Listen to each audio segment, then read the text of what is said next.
ओम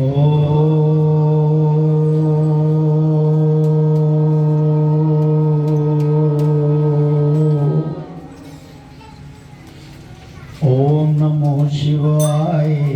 हरि ओम नमो शिवाय। ओम नमो शिवाय। हरि ओम नमो शिवाय। ओम नमो शिवाय।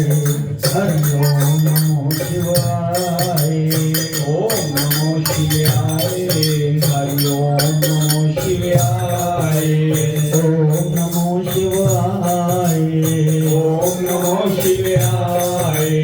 ओम नमो शिवाय। ओम नमो शिवाय। ओम कलिंगेशाय नमो। ओम कलिंगेशाय नमो। ओम कलिंगेशाय नमो। ओम कलिंगेशाय नमो। ओम कलिंगेशाय नमो। ओम कलिंगेशाय नमो। ओम कलिंगेशाय नमो। ओम कलिंगेशाय नमो। ओम कलिंगेशाय नमो। ओम कलिंगेशाय नमो। ओम नमो भगवते वासुदेवाय। ओम नमो भगवते वासुदेवाय। ओम नमो भगवते वासुदेवाय। ओम नमो भगवते वासुदेवाय।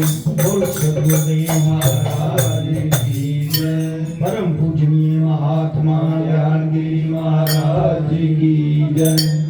बोल शंकर भगवान की जय। बोल सियापति रामचंद्र महाराज की जय। पवन सुत हनुमान की जय। बोल राधा कृष्ण भगवान की जय। बोल गीता माता की जय। बोल गंगा जमुना सरस्वती माता की जय। सच्चियां जोता वाली माता वाली सदा ही जय। गुरु रूप शासकीय जी आज सुबह 8वें अध्याय का पाठ हुआ था, जिसको सुनने से उन्होंने कहा अनंत पुण्यों की प्राप्ति होगी और आखिर समय में पढ़ने या सुनने में आखिर समय में वो ईश्वर की आत्म सत्ता में जा प्राप्त होंगे। सियावर राम जय जय राम। सियावर राम जय जय राम। मेरे प्रभु राम जय जय राम। मेरे प्रभु राम जय जय राम। मेरे श्री राम जय जय राम। मेरे श्री राम जय जय राम। बोल शंकर भगवान की जय। देखिए कितना आनंद आ रहा था संगीत में, और शब्दों की सुंदरता देखिए। हरि प्रीत लगाकर चले गए। बोलो बोलो हरि जी खवाओगे। ऐसे भाव जब बन जाए तो उससे बड़ी भक्ति कोई नहीं। उन्होंने खुद कहा है कि मस्ती में झूम जाना भक्ति से कम नहीं, और अगर भक्ति करते करते आंख से आंसू निकल आए तो भगवान उसके लिए अपना सब कुछ निछावर करने के लिए तैयार रहते हैं, क्योंकि भगवान सबकी मनोभाव को जानते हैं। हमारा मन इस तरह से हो जाना चाहिए कि उसको पता चले कि ये बर्तन साफ हो गया है, पूरी तरह मेरे और लग गया। ये उसे यकीन दिलाना बहुत जरूरी है। बाकी भक्ति में कई बार होता है ना अपने आप, कई बार तो जब झूमता है उसे पता नहीं चलता, जब होश में आता है तो फिर वही दुनिया। वैसे तो वो आत्मा जागृत होना चाहती है, ये हम मन और बुद्धि को लेकर, इस जिस्म को लेकर जिस ओर लगाएंगे, अगर ईश्वर की ओर अग्रसर करेंगे तो उसकी अथम सत्ता में प्राप्त होंगे। जितनी देर जीवन है यहाँ का सुख मिलेगा, क्योंकि जिसको दर्शन इत है उसको दर्शन उत, जिसको दर्शन इत नहीं ना इतना। इसी जन्म में भक्ति, देखिए जब हम साकार रूप में, अब हम पछताते भी हैं, सही बात है, साकार रूप में हमें उन्होंने इकट्ठा करके शब्द दिया, हमें खींचने लगे शब्द देने के लिए, आओ नहीं आओगे तो तुम्हारा ये होगा, क्योंकि हम उनके पिछले जन्म के साथी होंगे, शिष्य होंगे, और हमें चुन चुन के उन्होंने इकट्ठा किया जितने हम लोग बैठे, और हमसे भी 1000 गुना वो लोग हैं जिन्होंने दर्शन भी नहीं किए, उनके बाद पैदा हुए, और उनकी ऐसी लटक लगी, यानी कि बिन डटे, जिसको देखा नहीं, अनदेखे नाल प्रीत, अनदेखे नाल प्रीत करने वाले दा 1000 गुना फल है। हमने तो अपना टाइम वेस्ट किया, वो 7 प्रभु थे, हमारे 7 प्रभु हमें साथ ले लेके घूमते थे, हमने मजबूरी समझ के यार उन्होंने बुलाया चलो साथ चलते, लेकिन दिल से नहीं किया। अगर हम दिल से करते, जिस तरह आज अपने आप कहते हैं आगे कि हमें शब्द लेना है गुरु का, हमें उसकी शरण लगना, कितने भाव शुद्ध हो जाएंगे उसके, कितने शुद्ध होंगे, तभी वो उनकी शरण लग रहे हैं। मेरे तो हिसाब से जहां तक मेरी आवाज जा रही है, सबको पता है कि गुरु लोग, संत लोग क्यों आते हैं। वो आते हैं जन कल्याण के लिए, जितने भी ऋषि हुए सब कुछ हुए जन कल्याण के लिए। भगवान कृष्ण जी ने हनुमान को आवाज दी कि युद्ध शुरू होना, आ जाओ। कहते नहीं नहीं, मैं तो आपकी राम की भक्ति में लीन हूं, मेरा युद्ध से क्या काम। कहता है यार कथा ही तुझे सुनानी है गीता की, अर्जुन तो एक महान, तो तू आ। कहता मैं इसके रथ पे कैसे बैठूं। कहता नहीं, तुझे आना होगा, मेरी मदद करनी होगी। देखो अपने भक्त को जबरदस्ती खींचते हैं, तो कहते मैं पताका के रूप में बैठ जाऊं। कहते चलो ठीक है, मैं युद्ध नहीं करूंगा, ठीक है। कहने का भाव कि जो ईश्वर के साथ जुड़ते हैं, ईश्वर आवाजें देती है, आ जाओ आ जाओ। कलयुग केवल नाम आधारा, सुमर सुमर नर उतरे पारा।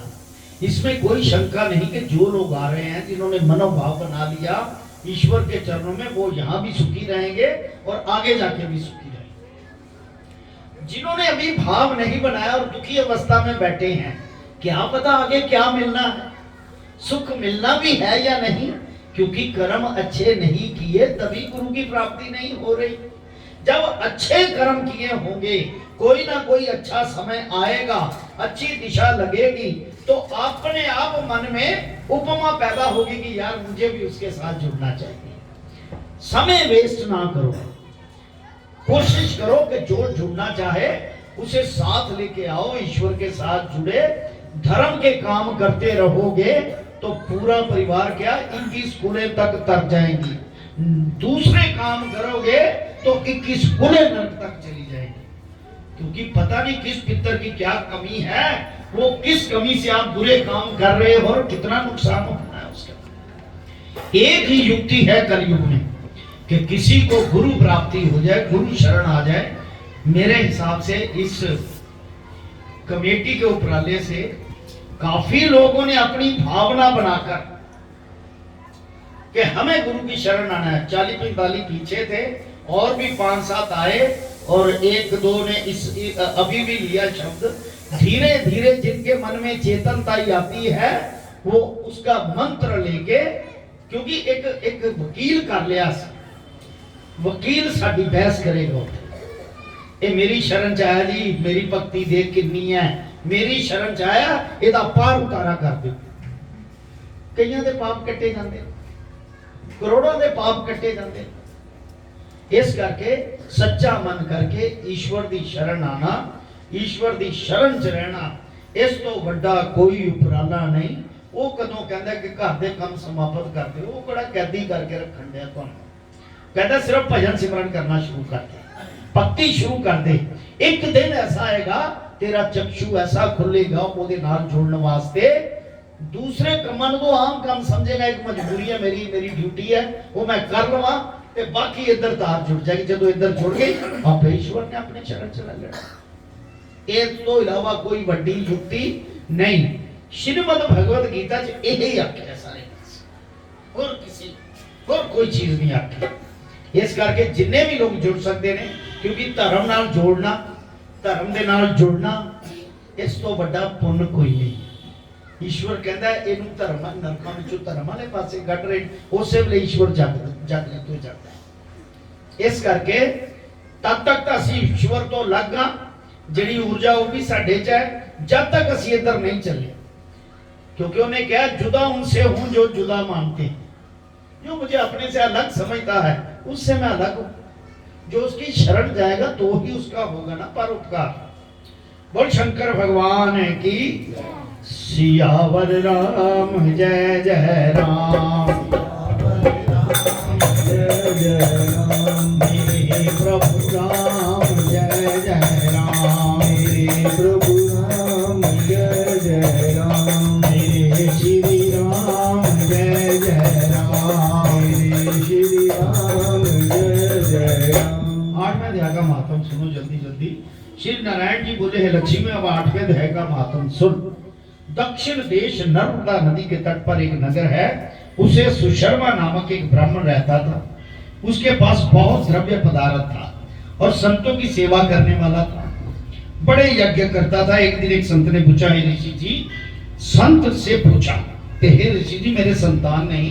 तब ऋषिवर ने कहा, तू अजामेध यज्ञ कर, अजामेध यज्ञ से बकरा देवी को चढ़ा, तुझको पुत्र देगी। तब उस ब्राह्मण ने यज्ञ करने के लिए एक बकरा मोल ले, उसको स्नान करा, मेवा खिलाया। जब उसे मारने लगा तो बकरा कह कह शब्द करके हंसा। बोल शंकर भगवान की।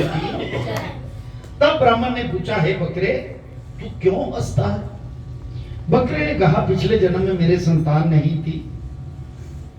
एक ब्राह्मण ने मुझे भी अजामेध यज्ञ के लिए कहा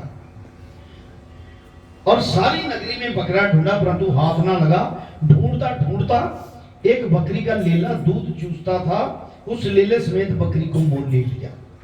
जब बकरी के स्तन से छुड़ाकर यज्ञ करने लगा, तब बकरी बोली, अरे ब्राह्मण तू ब्राह्मण नहीं, जो तू मेरे पुत्र का होम देने लगा है, तू महापापी है। ये कभी सुना कि मेरे पराये पुत्र को मारने से किसी ने पुत्र पाया हो? तू अपनी संतान के लिए मेरे पुत्र को मारता है, तू निर्दयी है, तेरे पुत्र नहीं होगा। उस बकरी ने बहुत कहा, पर मैंने होम कर ही दिया। बकरी ने शाप दिया कि तेरा भी गला इसी तरह कटे। इतना कहकर तड़प कर बकरी मर गई। कई दिन बीते, मेरा भी समा हुआ। यमदूत मारते मारते धर्मराज जी के पास ले गए। तब धर्मराज ने कहा, इसको नरक में दे, ये बड़ा पापी है। फिर नरक भोगकर वानर की योनि दी। एक बाजीगर ने मोल ले लिया, वह गले में रस्सी डालकर द्वार द्वार सारा दिन मांगता फिरता, खाने को थोड़ा दिया करता। जब वानर की देह से छूटा तो कुत्ते का जन्म पाया। एक दिन मैंने किसी की रोटी चुरा खाई, उसने ऐसी लाठी मारी कि मेरी पीठ टूट गई। उस दुख से मेरी देह छूट गई। फिर घोड़े की देह पाई, उस घोड़े को एक भटियारे ने मोल ले लिया। वह सारा दिन चलाया करता, खाने पीने के लिए ऐसा भागता कि मैं मक्खी बिना उड़ा सकूं। एक दिन दो बालक एक ऊपर से वह मारने लगे, वहां मेरा मरण हुआ। ऐसी भांति अनेक जन्म भोगे। अब बकरे का जन्म पाया। मैंने जाना था कि जो इसने मुझे मोल लिया है मैं सुख पाऊंगा, तू छुरा लेकर मारने लगा। तब ब्राह्मण ने कहा, है बकरे तुझे भी जान प्यारी है, जैसे चिड़िया को कंकर मारने से वह आगे से उड़ जाती है। अब मैं अपने नेत्रों से देखी हुई बात कहता हूं, सुनो। कुरुक्षेत्र में एक राजा स्नान करने आया, उसका नाम चंद्र सुशर्मा था। उसने ब्राह्मण से पूछा, ग्रहण में कौन सा दान करूं? उसने कहा, राजन काले पुरुष का दान करो। तब राजा ने काले लोहे का पुरुष बनाया, नेत्रों को लाल जड़वाकर सोने के भूषण पहनाकर इसको तैयार किया। राजा स्नान करने चला, स्नान करके दान किया। वह काला पुरुष कह कहकर राजा डर गया, कहे कोई बड़ा अवगुण हुआ जो लोहे का पुरुष हंसा है। तब राजा ने बहुत दान किया और फिर हंसा। ब्राह्मण को कहा, हे ब्राह्मण तू मुझे लेगा? तब ब्राह्मण ने कहा, मैंने तेरे जैसे कई दान बचाए। तब काले पुरुष ने कहा, तू मुझको वह कारण बता जिस कारण तूने अनेक दान बचाए। ब्राह्मण ने कहा, जो गुण मेरे में है सो तू नहीं, सो मैं जानता हूं। वह काला पुरुष कह कहकर फट गया। उसमें से एक कालिका की मूर्ति निकल आई। ब्राह्मण ने श्री गीता जी के 8वें अध्याय का पाठ किया। तब उस कालिका की मूर्ति ने सुनकर देह पलटी। जल की अंजलि भर के उस ब्राह्मण ने मूर्ति पर जल छिड़का। जल के छूने से उसकी देह छूटी और दिव्य देह पर विमान पर बैठकर वैकुंठ को गई। तब उस अजा ने कहा, तुम्हारे में भी कोई ऐसा गीता पाठी है जिससे पाठ सुनकर मैं भी अदम देही से छूट जाऊं? तब उस ब्राह्मण ने कहा, मैं वेद पाठी हूं। उस नगर में एक साधु गीता पाठी था, जिससे तू भी गीता का पाठ कर, तुम्हारा भी उद्धार होगा। तब ब्राह्मण श्री गीता जी का पाठ करने लगा। शिव नारायण जी ने कहा, लक्ष्मी, ये गीता जी के 8वें अध्याय का महात्म है जो तुमने सुना। वो शंकर भगवान की सुबह गुरु कृपा से जो गुरु महाराज जी हर महीने की संक्रांत को करते हैं पूर्णिमा अध्याय राज विद्या अथवा राजगुरु युगो नाम 34 श्लोक। भगवान सबको जीवन दान दे, खुशियां प्रदान करे ईश्वर, ताकि ईश्वर के चरणों से जुड़ सके। ओम नमो शिवाय, हरि ओम नमो शिवाय, ओम नमो शिवाय, हरि ओम नमो शिवाय, ओम नमो शिवाय, हरि ओम नमो शिवाय, ओम नमो शिवाय, हरि ओम नमो शिवाय, ओम नमो शिवाय, ओम नमो शिवाय, ओम कलिं कृष्णाय नमो, ओम कलिं कृष्णाय नमो, ओम कलिं कृष्णाय नमो, ओम कलिं कृष्णाय नमो, ओम कलिं कृष्णाय नमो, ओम कलिं कृष्णाय नमो, ओम कलिं कृष्णाय नमो, ओम कलिं कृष्णाय नमो।